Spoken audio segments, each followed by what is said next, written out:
Justo antes de la fundación y el establecimiento de la NASA, hubo un importante acontecimiento histórico que contiene la clave para entender el motivo de sus mentiras, y la firma del Tratado de la ONU sobre la Antártida.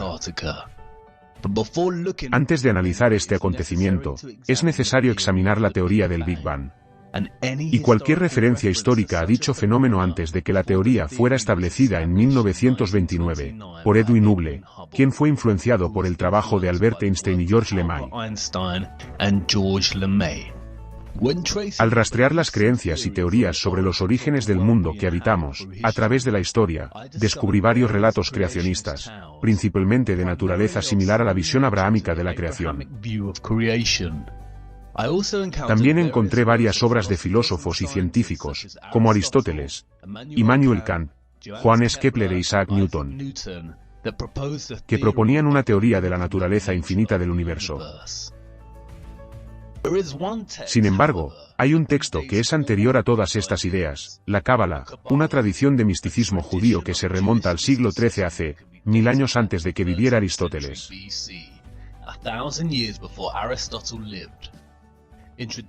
Según la interpretación tradicional, se dice que tiene su origen en la época del Edén. El relato de la Cábala sobre el origen de la Tierra y el universo es complejo. Pero el resumen de su visión puede entenderse a través de su concepto de Ein Sof, que se traduce como interminable o infinito. La Cábala expone su historia de origen de esta manera. En el principio, el Ein Sof se replegó sobre sí mismo, creando un espacio vacío o vacuo, dentro del cual las fuerzas del Din comenzaron a tomar vida independiente. La contracción del Ein Sof resultó así en una purga de la áspera escoria que contenía todos los elementos del mal potencial del ser de Dios. El espacio vacío contenía así las fuerzas del Din y un remanente, el residuo o impresión de la luz divina. En este punto el Ein Sof emanó un rayo, que está representado en la primera letra del Tetragrámeten. Este rayo trabajó para organizar las fuerzas opuestas que ahora llenaban este espacio. Las fuerzas opuestas estaban juntas en un recipiente no mayor que una pequeña chispa. Este rayo causó la ruptura de la vasija y la formación de los planetas y trajo a la manifestación al hombre primordial. Moisés Nachmanides, un rabino cabalista del siglo XIII, resume esta historia de los orígenes, afirmando: solo hubo una creación física, y esa creación de una pequeña mota. Cuando esta mota se expandió, esta sustancia, tan fina que no tiene esencia, se convirtió en la materia que conocemos. Esto es sorprendentemente similar a lo que hemos llegado a conocer como el Big Bang. Universe Today nos ofrece un resumen sucinto del Big Bang. La hipótesis del Big Bang afirma que toda la materia actual y pasada del universo empezó a existir al mismo tiempo, hace aproximadamente 13.800 millones de años. En ese momento, toda la materia se compactó en una bola muy pequeña, de densidad infinita y calor intenso, llamada singularidad. De repente, la singularidad comenzó a expandirse, y el universo tal y como lo conocemos comenzó. Esta es la misma historia. Ambas presentan la idea de que, al principio, había un vacío. Y entonces, apareció una pequeña mancha. A partir de ahí, comenzó la expansión de la materia, formando los planetas y el mundo que conocemos hoy. La única diferencia es que la Cábala está escrita en un discurso mitológico, y el Big Bang está construido en un discurso científico. Pero, dejando a un lado las elecciones estilísticas del lenguaje, parece que la Cábala había resuelto los orígenes del universo mucho antes que Einstein, Hubble y otros. Esto nos deja con dos conclusiones de este descubrimiento. 1. La teoría contemporánea del Big Bang ha probado la Cábala y sus enseñanzas. Todas las personas que creen en esta teoría deberían buscar un rabino cabalista para aprender más sobre lo que creen. 2. La teoría contemporánea del Big Bang fue robada de la Cábala, en cuyo caso ninguna de las dos es correcta y todo es una gran mentira. Volveré a esta historia de los orígenes, en breve. Pero, antes de hacerlo, es esencial que veamos algunas de las enseñanzas esotéricas de la Cábala.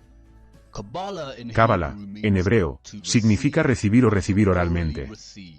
Las enseñanzas secretas y esotéricas de su misticismo fueron enseñadas oralmente, escritas en códigos, numerologías y símbolos. El simbolismo y la numerología son especialmente importantes en el misticismo cabalístico. Muchos libros de la Cábala son de naturaleza extremadamente críptica, especialmente el libro del Zohar, que se traduce como esplendor, y el libro de Bahía, que se traduce como iluminación. Se ha considerado que ambos textos están codificados con gematria, que es una forma de numerología, en la que las letras tienen números correspondientes. Un ejemplo muy conocido de gematria hebrea es la palabra chi, que se traduce como vivo, y está compuesta por dos letras hebreas que suman el número 18. Esto ha hecho que el número 18 sea un número de la suerte para los judíos.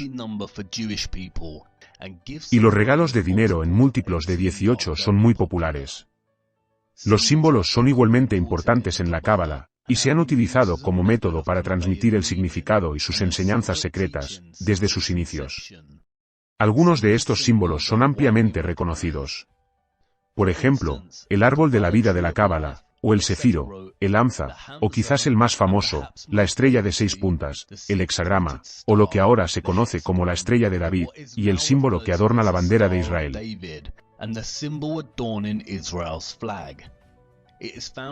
Se encuentra en los primeros textos de la Cábala, y su primera asociación judía se remonta al Códice de Leningrado de 1008.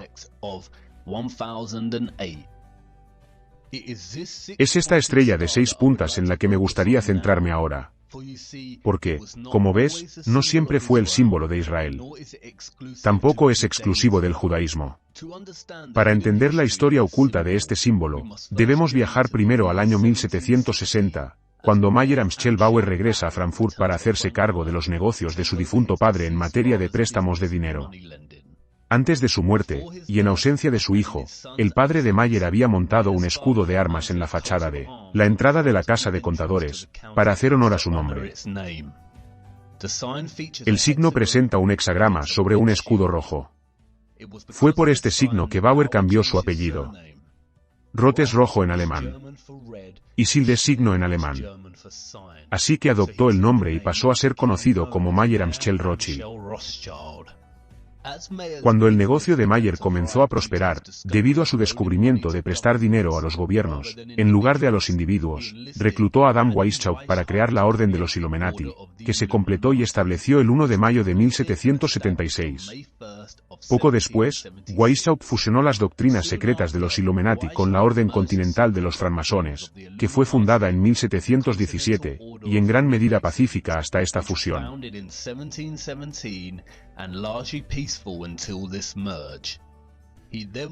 Luego pasó a establecer las famosas logias masónicas del Gran Oriente para que fueran la sede de los Illuminati. Al establecer esta orden, Weishaupt reclutó a 2000 seguidores, entre los que se encontraban los hombres más intelectuales de las artes, la educación, la ciencia, las finanzas y la industria. Se les dieron las siguientes instrucciones para obtener el control. 1. Utilizar el dinero y los sobornos sexuales para obtener el control de los hombres en las altas posiciones. 2. Los colegios y universidades debían cultivar estudiantes que poseyeran habilidades excepcionales y formarlos específicamente en el internacionalismo.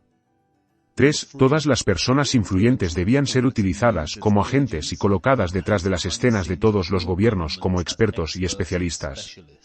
4. Obtener el control absoluto de la prensa. Pronto comenzó el afán de control y poder. Enviando literatura a París para provocar los estallidos de la Revolución Francesa, el mensajero de Adam Weishaupt fue alcanzado por un rayo, revelando el texto contenido en su interior, que esbozaba los planes para provocar dicha revolución. Las autoridades bávaras se apoderaron del texto y el gobierno publicó los detalles de sus doctrinas en un texto, titulado Los escritos originales de la Orden y Secta de los Illuminati.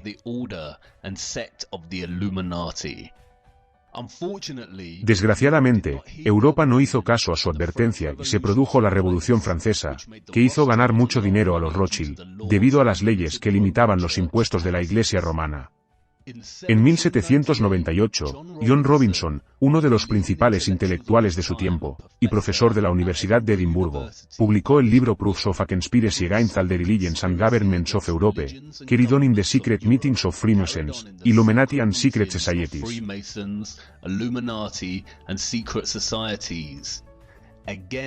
De nuevo, nadie hizo caso a la advertencia de Robinson. En 1812, Mayer Rothschild murió, y estableció leyes específicas para la casa de Rothschild, que son: 1. Solo los hombres entraran en el negocio. 2. Casarse entre sí para conservar la fortuna. 3. El hijo mayor del hijo mayor se convertirá en el jefe de la familia. Tras su muerte, los hijos de Mayer abandonaron Frankfurt y establecieron bancos en las principales ciudades europeas. Nathan Rothschild se trasladó a Londres a los 21 años, donde estableció una casa bancaria. Durante las guerras napoleónicas, los 5 hermanos Rothschild trabajaron para proporcionar oro tanto al ejército de Wellington, a través de Nathan en Inglaterra, como al de Napoleón, a través de Jacob en Francia, estableciendo así una fórmula que mantendrían hasta nuestros días. Exactamente esto: financiar a ambos bandos de cada guerra y enriquecerse en el proceso y después. La guerra napoleónica obligó a Gran Bretaña, y a muchos otros países de Europa, a pedir prestadas enormes sumas de dinero al Banco Rothschild, con tasas de interés que nunca serían capaces de pagar. Además, manipularon el mercado de valores. Durante la guerra, los especuladores observaban el valor de los bonos de guerra británicos de Nathan Rothschild, en un intento de adivinar quién ganaría la guerra. Poco después de terminar la batalla, y mucho antes de que nadie supiera quién era el vencedor, Rothschild comenzó a vender bonos. Todo el mundo asumió que esto significaba que Napoleón había ganado y que Europa había perdido. Siguieron las ventas de pánico. Y, cuando los precios se desplomaron, Nathan compró la mayoría de estos bonos. La propiedad de estos bonos de alto valor significaba que los Rothschild eran literalmente dueños del Banco de Inglaterra. A partir de ese momento, los intereses de la corona británica y de los Rothschild se entrelazaron tanto, que los Rothschild recibieron títulos de nobleza. Nathan dijo famosamente: "No me importa que Marioneta se coloque en el trono de Inglaterra para gobernar el imperio en el que el sol nunca se pone. El hombre que controla el suministro de dinero de Gran Bretaña controla el imperio británico, y yo controlo el suministro de dinero británico". Los Rothschilds usaron su control del Banco de Inglaterra para reemplazar el método de envío de oro de país a país. Y, en su lugar, utilizaron una red bancaria europea para establecer un sistema de débitos y créditos en papel, el mismo sistema que utilizamos hoy. Al final de este periodo, la familia Rothschild controlaba la mitad de la riqueza de todo el mundo. Durante el siglo XIX, los Rothschild se hicieron con el control de las operaciones financieras de la Iglesia Católica, en todo el mundo, y comenzaron a establecer sus bancos en Estados Unidos. También empezaron a obtener el control en otras áreas de la industria. En 1862, los Rothschild utilizaron a uno de los suyos, John D. Rockefeller, para formar una compañía petrolera llamada Standard Oil, que pasó a dominar a toda la competencia, y fue financiada hasta la prominencia por los Rothschild. Los Rockefeller pasarían a liderar el petróleo, a establecer la gran farmacia, y a ser dueños de todas las universidades del sistema educativo de los Estados Unidos. El poder y la influencia de los Rothschild crecieron a través de los tentáculos de cada industria, como se planeó con el establecimiento de los Illuminati. Hacia finales del siglo XIX, y antes de establecer su importante presencia bancaria dominante en los Estados Unidos, los Rothschild fundaron el Congreso Sionista, para promover el sionismo, un movimiento político con el único objetivo de trasladar a todos los judíos a un singular Estado-nación judío, y organizaron su primera reunión en Múnich.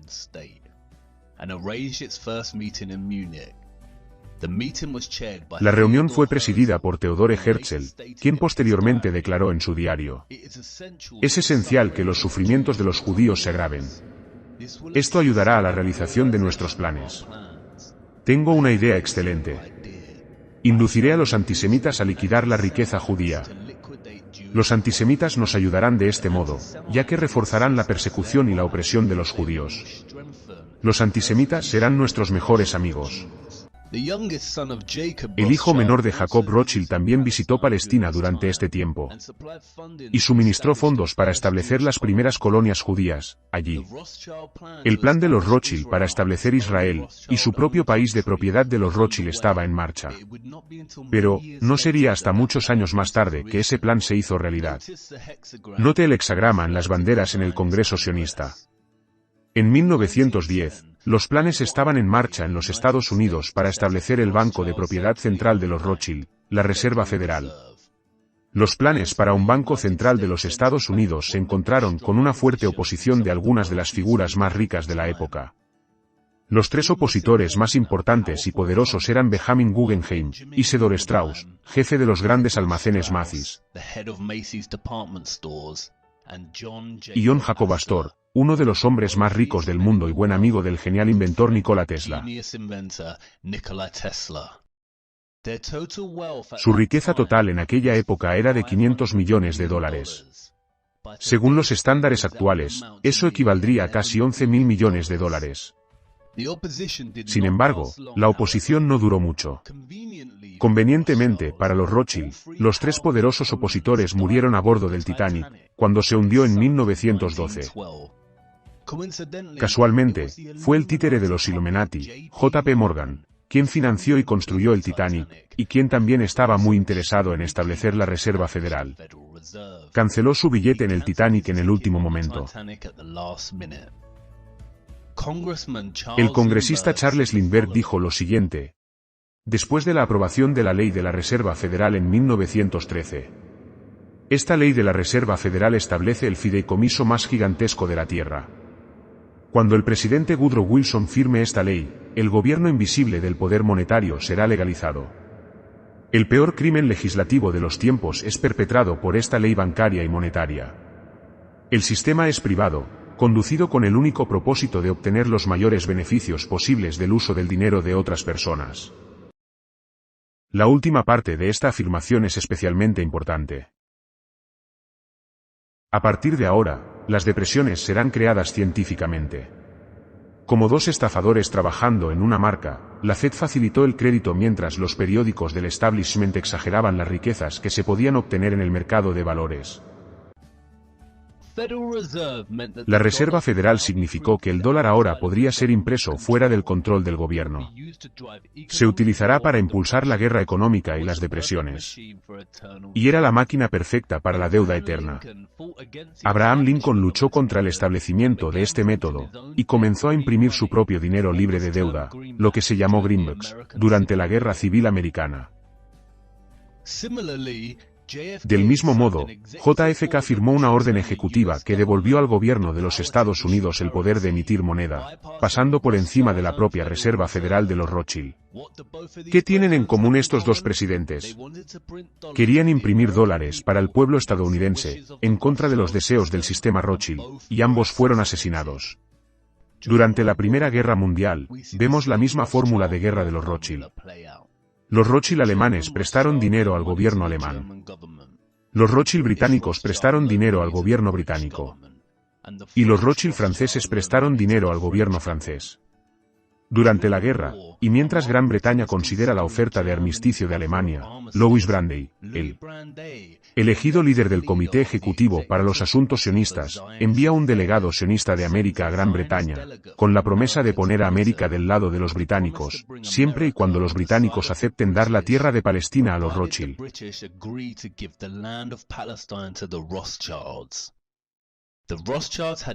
Los Rothschilds tenían interés en el lejano oriente.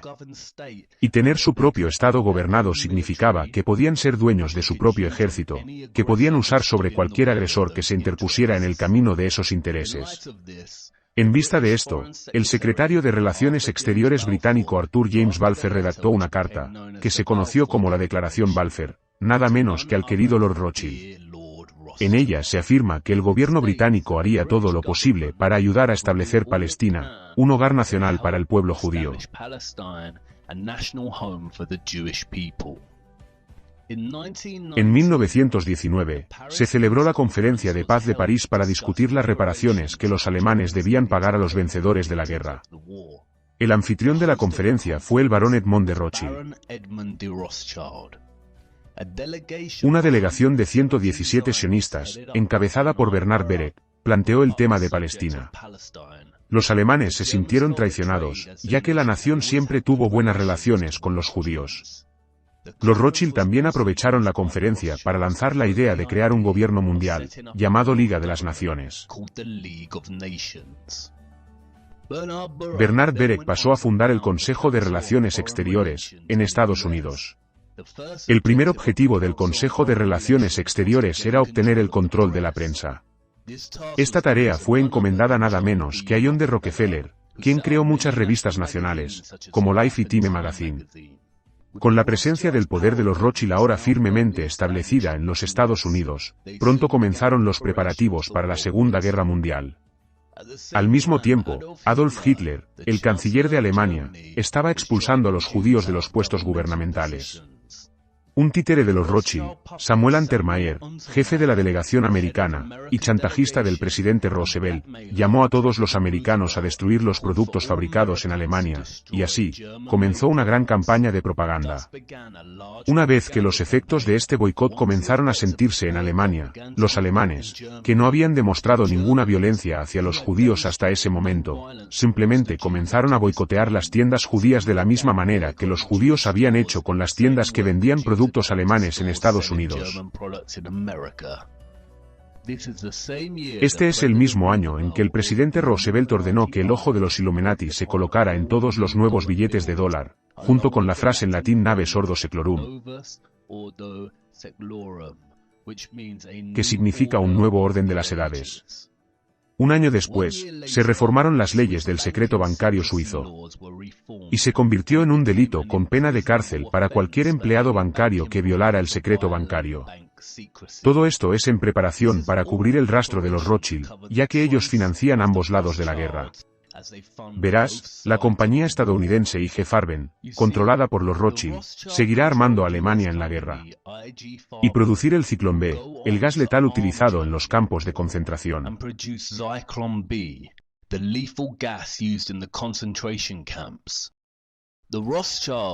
Los Rothschild también financiaron a la IBM estadounidense, que proporcionó en el suministro máquinas a los nazis para producir las tarjetas perforadas que ayudaron a organizar y gestionar la identificación inicial y la expulsión de los judíos, la confiscación de sus bienes y su eventual exterminio. Curiosamente, durante esta época, a Prescott Bush, el padre del presidente George Herbert Walker Bush, se le confiscó su empresa, en virtud de la ley de comercio con el enemigo. Estaba financiando a Hitler desde Estados Unidos, mientras los soldados americanos luchaban contra los alemanes. La conexión de los Rothschild con Hitler puede estar más subestimada de lo que se cree inicialmente. Como afirma Hans-Jürgen Kohler en su libro Inside de Gestapo, la abuela de Adolf Hitler, María, era una sirvienta en la mansión de los Rothschild. La guerra estaba muy coreografiada y solo tenía en mente los intereses de los Rothschild. Como el sionista Isaac Greenbaum, en un discurso ante el Consejo Ejecutivo sionista, lo expresó de forma tan sucinta.